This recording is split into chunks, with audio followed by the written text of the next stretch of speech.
অষ্টম শ্রেণীর আমাদের পরবর্তী অধ্যায় হলো মানুষের কার্যাবলী ও পরিবেশের অবনমন।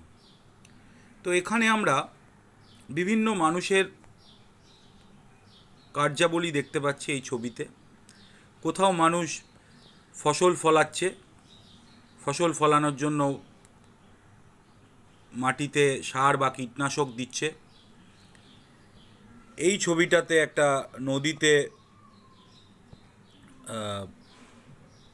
জলবিদ্যুৎ কেন্দ্র ও বাঁধ তৈরি হচ্ছে, তার ফলে একজন ইঞ্জিনিয়ার তার ড্রয়িং দেখছেন সাইটে দাঁড়িয়ে। এখানে একজন তার বাড়ির ছাদ থেকে একটা কারখানাকে দেখতে পাচ্ছে। এই ছবিটাতে একজন রাস্তাঘাট তৈরির জন্য পাহাড়ে ডিনামাইট বিস্ফোরণ হচ্ছে সেটা দেখতে পাচ্ছেন। তো এই যে কাজগুলো দেখা যাচ্ছে, এই কাজগুলো সবই মানুষের অর্থনৈতিক কাজ। এই অর্থনৈতিক কাজকে আমরা তিন ভাগে ভাগ করতে পারছি মূলত। এক হচ্ছে প্রকৃতি নির্ভর কাজ বা প্রাথমিক অর্থনৈতিক কার্যাবলী। কি সেগুলো? প্রকৃতি থেকে সরাসরি সম্পদ সংগ্রহ করে যে অর্থনৈতিক কাজগুলো গড়ে উঠছে, যেমন ধরা যাক কৃষিকাজ, মাটিতে ফসল বুনে পরবর্তীকালে মাটিতে উদ্ভিদ বুনে সেটার থেকে ফসল পাওয়া, কোনো জলাধার, নদী, সমুদ্র থেকে মাছ ধরা, জঙ্গল থেকে ফলমূল সংগ্রহ, জঙ্গলের বন্য পশুকে শিকার, মাটির তলা থেকে খনিজ বের করে নিয়ে আসা, তুলে নিয়ে আসা, খনন করা। তাহলে এগুলি সবই একেবারেই প্রকৃতি নির্ভর এবং সরাসরি প্রকৃতির ওপর এই কাজগুলো মানুষের নির্ভরশীল। এরপর যে ছবিগুলো এখানে আমরা এই দুটো ছবি দেখছি, এই দুটো ছবিতে আমরা দেখছি যে কাজগুলো, তাদেরকে আমরা বলছি গৌণ বা সহায়ক অর্থনৈতিক, প্রযুক্তি নির্ভর অর্থনৈতিক কাজ। যে উপাদানগুলো আমরা পেলাম, যে উপাদানগুলো আমরা প্রাথমিক কাজ করে সংগ্রহ করলাম, ধরা যাক কৃষিকাজ, মাছ ধরলাম, বনভূমি থেকে ফলমূল সংগ্রহ করলাম, বা খনিজ খনন করলাম, খনিজ সম্পদ সংগ্রহ করলাম, এগুলোকে আরও অধিকতর ব্যবহারের উপযোগী দ্রব্যে আমরা পরিণত করছি। কিভাবে? যে খনি থেকে আকরিক লোহা পেয়েছি, সেই আকরিক লোহাকে আমরা লৌহ ইস্পাত শিল্পে গলিয়ে তার থেকে যে মাটি, পাথর, অন্য পাথর মিশে থাকে সেগুলো বের করে তার থেকে কাঁচা লোহা তৈরি করলাম। তার সাথে আবার বিভিন্ন জিনিস তৈরি করে, বিভিন্ন জিনিস মিশিয়ে ইস্পাত তৈরি করলাম, যা আরও শক্ত, যাতে মরচে ধরে না।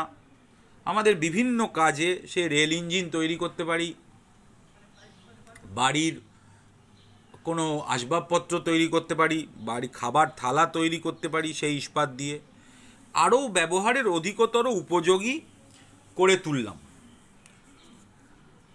ফসল বুনে আমরা পাচ্ছি তুলো, সেই তুলো থেকে সুতো বের করে আমরা কার্পাস বয়ন শিল্পে কাপড় তৈরি করছি, সেই কাপড় আরও ব্যবহারের অধিকতর উপযোগী হল।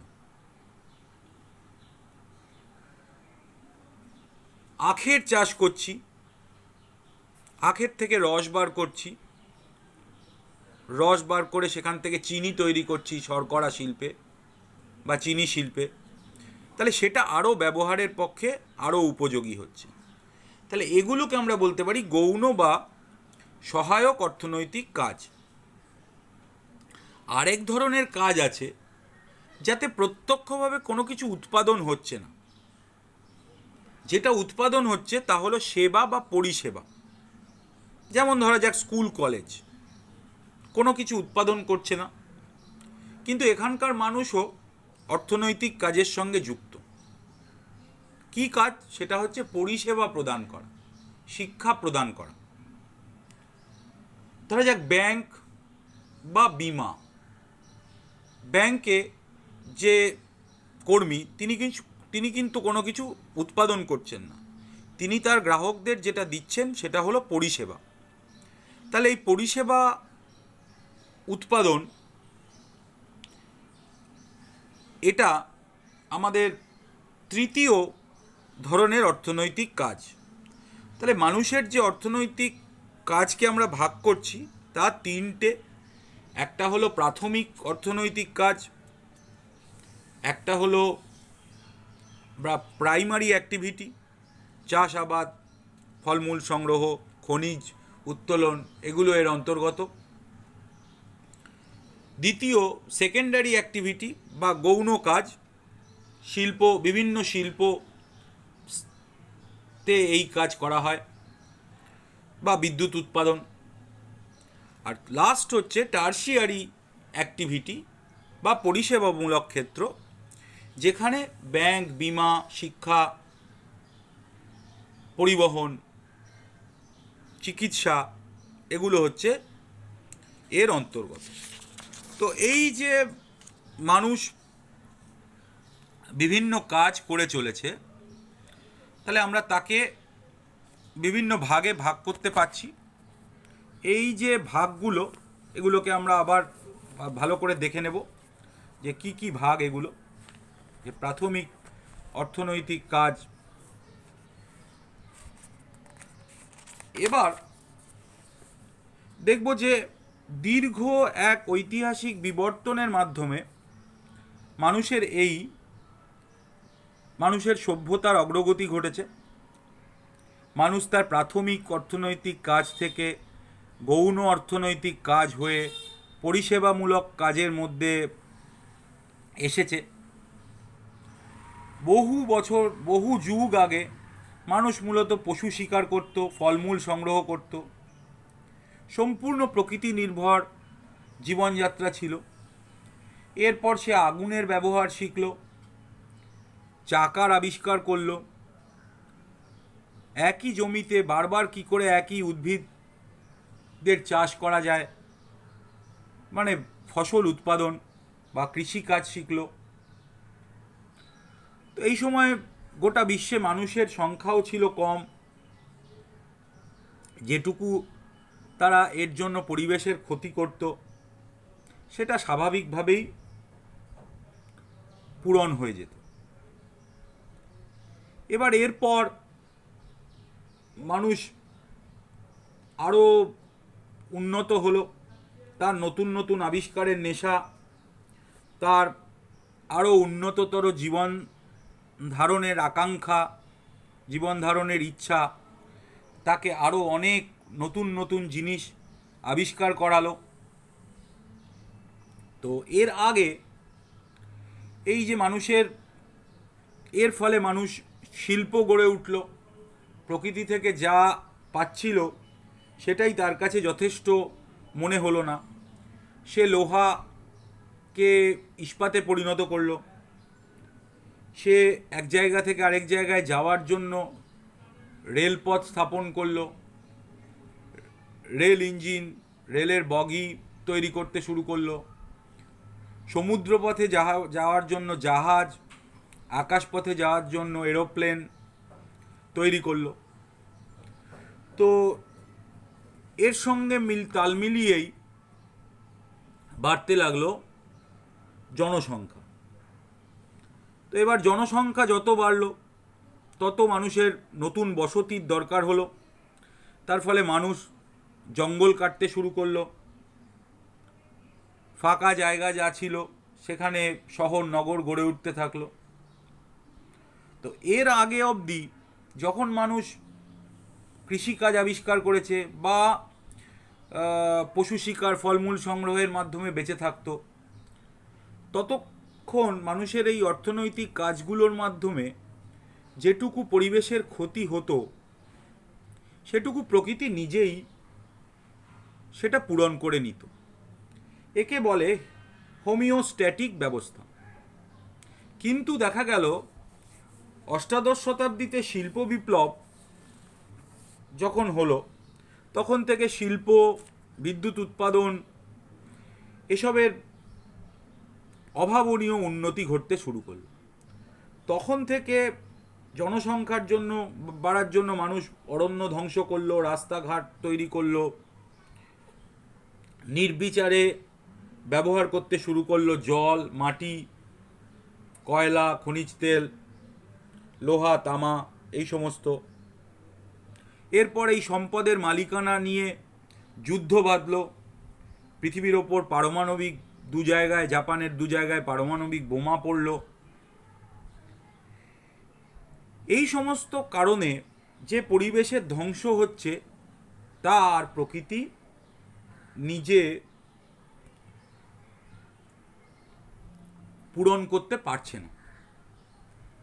তো এতদিন পর্যন্ত যে হোমিওস্ট্যাটিক ব্যবস্থায় প্রকৃতি নিজে পূরণ করতে পারত, ততক্ষণ পর্যন্ত পরিবেশের মানুষের কার্যকলাপের ফলে পরিবেশের যে ক্ষতি হচ্ছিল, সেই ক্ষতিটাকে আমরা বলতে পারছিলাম পরিবেশ দূষণ। আর আজকে এই মানুষের বিভিন্ন কার্যকলাপের ফলে প্রকৃতির যে ক্ষতি হচ্ছে, জল, মাটি, বায়ু চিরতরে কোনো জায়গায় দূষিত হয়ে যাচ্ছে, যা সেখানকার সম্পূর্ণ বাস্তুতন্ত্র এবং প্রাকৃতিক ভারসাম্য ভেঙে দিচ্ছে, তা আর পুনরায় আগের অবস্থায় কখনোই ফিরে আসছে না। ব্যাপক ভূমিক্ষয় হচ্ছে, জীববৈচিত্র্যের হ্রাস ঘটছে, মরুভূমির প্রসার ঘটছে। তাহলে এই ঘটনাটাকে আমরা বলছি পরিবেশের অবনমন। যে পরিবেশ প্রথম দিকে মানুষের কাজের ফলে পরিবেশ দূষণ ঘটত, সেই দূষিত পদার্থ পরিবেশ থেকে সরে গেলেই পরিবেশ আবার নিজের অবস্থায় ফিরে যেত। কিন্তু আজকে মানুষ তার অর্থনৈতিক কাজের ফলে এমন একটা অবস্থার সৃষ্টি করেছে যেখানে এই হোমিওস্ট্যাটিক ব্যবস্থা কাজ করছে না, পরিবেশের স্থায়ী ক্ষতি হচ্ছে। তাকে আমরা বলছি পরিবেশের অবনমন। এই হোমিওস্ট্যাটিক ব্যবস্থা যে কতটা কার্যকরী তা আমরা এই করোনার জন্য যে লকডাউন ঘোষিত হয়েছে, সেই লকডাউনের সময় দেখলাম যে 2 মাস সম্পূর্ণ সব কিছু বন্ধ ছিল, সেই সময় বাতাসের দূষণ কতটা কমে গেছিল, কতটা আকাশ পরিষ্কার হয়ে গেছিল। তো তার মানে প্রকৃতি নিজে যথেষ্ট কাজ করে, প্রকৃতি তার ভেতর থেকে এই অপদ্রব্যগুলো কমিয়ে দেওয়ার জন্য যথেষ্ট কাজ করে, কিন্তু মানুষ তাকে এত দূষণ ঘটায় যে প্রকৃতিও পারে না। তখন সম্পূর্ণ প্রাকৃতিক ভারসাম্য সেই জায়গার ভেঙে পড়ে। তাকে আমরা বলছি পরিবেশের অবনমন। এখানে আমরা দেখব যে 3টে কাজ, আর তার থেকে কিভাবে অবনমন ও দূষণ ঘটতে পারে। যেমন প্রকৃতি নির্ভর কাজ, এখানে চাষের জমিতে যদি আমরা মাত্রাতিরিক্ত রাসায়নিক সার ও কীটনাশক দিয়েই যাই, তাহলে মাটি ও জল দূষণ ঘটতে পারে, উর্বরতা কমে যেতে পারে। জলাভূমি থেকে ক্রমাগত মাছ ধরে নিয়ে গেলে বা জলজ প্রাণী ধরলে জলাভূমির বাস্তুতন্ত্র ধ্বংস হতে পারে। আর নির্বিচারে কোনো জায়গায় খনন করে ক্রমাগত খনি তৈরি করলে, মাটির তলা থেকে জিনিস তুলে নিলে সেখানকার মাটি, বায়ু দূষণ ঘটতে পারে। গৌণ অর্থনৈতিক কাজ, তার থেকে আমরা দেখব কোনো জায়গায় শিল্প তৈরি হলে সেখানকার বায়ু দূষণ ঘটে, শিল্পজাত বর্জ্য মাটিতে মিশে যায়, ফলে মৃত্তিকা দূষণ ঘটে। এটা মাত্রাতিরিক্ত হলে সেই জায়গায় সম্পূর্ণ সেখানকার বায়ু দূষিত হয়ে পড়ে। যেমন গুজরাটের আলং, যেখানে বিশ্বের অন্যতম সবচেয়ে বড় জাহাজ ভাঙার কারখানা, সেখানকার জল, মাটি দূষিত হয়ে পড়েছে। যে একটা এই এতগুলো বিভিন্ন জাহাজ ভাঙার ফলে যে ক্যাডমিয়াম, সীসা বেরিয়ে আসে সেগুলোর থেকে। জলবিদ্যুৎ উৎপাদনে আমরা একটা নদীকে বাঁধ দিয়ে আটকে দিচ্ছি, তার ফলে সেই নদীর নিম্ন অববাহিকায় জলপ্রবাহ কমে যাচ্ছে, বন্ধ হয়ে যাচ্ছে। ফলে জলজ প্রাণী থেকে তার ওপর নির্ভরশীল দুপারের যে মানুষ, তাদের সবার জীবনযাত্রা, তাদের সবাইকে নিয়ে যে বাস্তুতন্ত্র, তার ক্ষতি হচ্ছে। তাপবিদ্যুৎ উৎপাদনে ছাই তৈরি হচ্ছে, কার্বন ডাইঅক্সাইড, সালফার ডাইঅক্সাইড বায়ুমণ্ডলে মিশে যাচ্ছে। রাস্তা তৈরির সময়ও পরিবেশ দূষণ ঘটছে। রাস্তা তৈরির সময় যদি ডিনামাইট বিস্ফোরণ করা হয়, তাহলে সেখানে ধস নামছে। আবার যে অ্যাসফাল্ট বা পিচের রাস্তা, সেটা পিচ গলানো হচ্ছে, তার থেকে বিভিন্ন গ্যাস মিশে যাচ্ছে বায়ুমণ্ডলে, অত্যন্ত দূষণ ঘটছে। পরিষেবামূলক ক্ষেত্র, যানবাহন থেকে বায়ু দূষণ ঘটছে। চিকিৎসার থেকে যে বর্জ্যগুলো পাওয়া যাচ্ছে, ইঞ্জেকশন, সিরিঞ্জ বা বিভিন্ন সংক্রামক ওষুধের থেকে অসুখের রক্তবাহী তুলো, গজ, এসব থেকে দূষণ ঘটছে। তাহলে এইভাবে দেখা যাচ্ছে যে প্রকৃতি নির্ভর কাজ, গৌণ কাজ এবং পরিষেবামূলক ক্ষেত্র, এই তিনটেই পরিবেশের দূষণ ঘটাতে পারে এবং এই দূষণ থেকে একসময় সেটা পরিবেশের অবনমনে পৌঁছে যেতে পারে। এবার আমরা এই অবনমনকে কতগুলো দুটো ভাগে ভাগ করতে পারি। একটা হচ্ছে অবনমনের প্রাকৃতিক কারণ, একটা হচ্ছে অবনমনের মনুষ্য সৃষ্ট কারণ। অবনমনের যে প্রাকৃতিক কারণ, একটা হচ্ছে অগ্ন্যুৎপাতের ফলে কোথাও যদি মাটির তলা থেকে লাভা বেরিয়ে আসে, আগ্নেয়গিরির বিস্ফোরণ হয়, তাহলে ধোঁয়া, ছাই, বিভিন্ন গ্যাস বায়ুমণ্ডলে মিশে সেইখানকার বায়ুমণ্ডলের মানের অবনমন ঘটায়। ভূমিকম্পের ফলে সেখানকার সম্পূর্ণ জীবনযাত্রা ব্যাহত হতে পারে, ফলে পরিবেশের অবনমন ঘটে। খরা ও বন্যা দুই মানুষের জীবনকে প্রভাবিত করে, দুই বাস্তুতন্ত্রকে ধ্বংস করে, অবনমন ঘটায়। ঝড়, আমরা সদ্য দেখলাম কিভাবে পরিবেশের অবনমন ঘটায়। এই আমফান এসে গোটা দক্ষিণবঙ্গের, গোটা আমাদের চারপাশের জীবনযাত্রাকে ধ্বংস করে দিয়ে গেল। ধস, পাহাড়ি অঞ্চলে ধস নামলে সেখানকার জীবনযাত্রা ব্যাহত হয়। অম্ল বৃষ্টি, আকাশ থেকে যদি অ্যাসিড বৃষ্টি হয়। সুনামি, কোনো জায়গায় সমুদ্রে যদি বিপুল পরিমাণ বিশাল উঁচু ঢেউ এসে প্রবল বেগে উপকূলে আছড়ে পড়ে এবং উপকূলের সমস্ত কিছু ধ্বংস হয়। এগুলো হলো অবনমনের প্রাকৃতিক কারণ। আর অবনমনের মনুষ্য সৃষ্ট কারণ, এক নম্বর, দ্রুত জনসংখ্যা বৃদ্ধি। কারণ জনসংখ্যা বৃদ্ধি না হলে পৃথিবীর সম্পদের ওপর চাপ পড়তো না। পৃথিবীর এই যে কৃষি জমিতে অতিরিক্ত সার, কীটনাশক দিয়ে উৎপাদন বৃদ্ধি, তার ফলে মাটি দূষণ ঘটতো না। স্বাভাবিক উদ্ভিদ বা জঙ্গলের ওপর চাপ পড়তো না। সবই মানুষের বসতি, নতুন নতুন বসতি তৈরি, মানুষের নতুন নতুন ইচ্ছা, নতুন উন্নত জীবনযাত্রার জন্য লোভ, সেগুলোর জন্যই ঘটে। জীবাশ্ম জ্বালানির দহন, আমরা যে পেট্রোলিয়াম জ্বালানি হিসেবে যে পেট্রোলিয়াম বা কয়লা ব্যবহার করি, তা বিভিন্ন রকম, তার থেকে sulphur dioxide, nitrogen dioxide, carbon monoxide পরিবেশে মিশে যায়। অপরিকল্পিত নগরায়ন, তার ফলে দরিদ্র মানুষ খালপাড়ে বা বস্তি তৈরি করে বাস করতে থাকেন।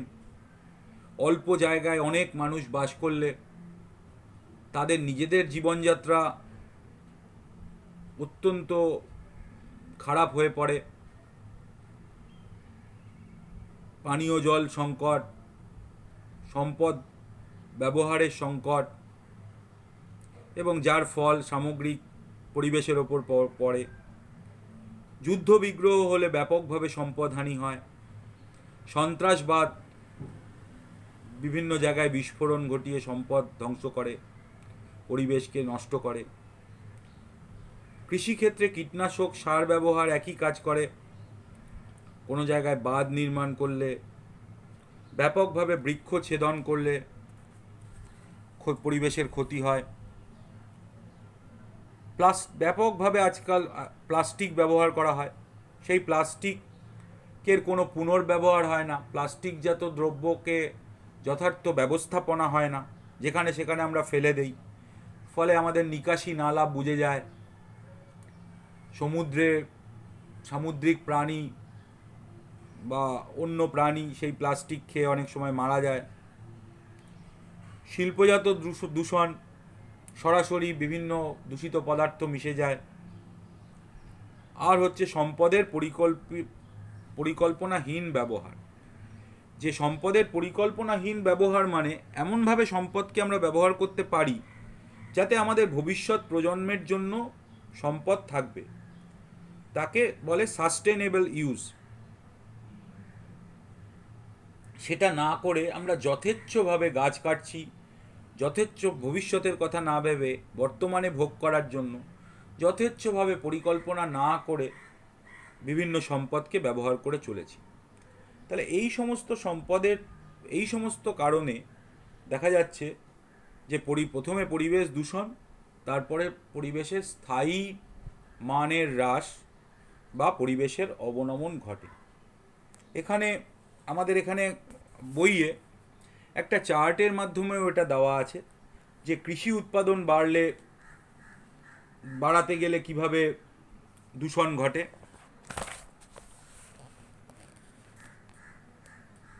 নগরায়ন কিভাবে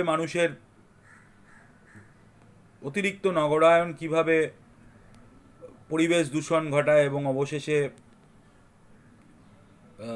পরিবেশের অবনমন ঘটায়।